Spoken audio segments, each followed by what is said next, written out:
Time now for my take. Big question today, day before Super Tuesday, is whether anything will change in the GOP voting after the last debate and the ramped-up attacks from Rubio and Trump.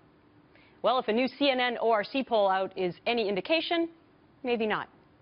New national survey finds Trump's lead more dominant than ever before, with 49% of the support of Republican likely voters. Rubio way back at 16, Cruz 15, Carson 10, Kasich 6%. In Super Tuesday state Alabama, Trump's lead is also big, 42%, Rubio 19, Cruz 16, etc.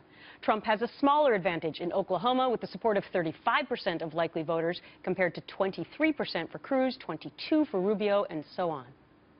Since almost all Super Tuesday states are proportional, meaning the delegates are divided up among the candidates, the other candidates who aren't Trump all say they have good reason to stay in the race no matter what happens.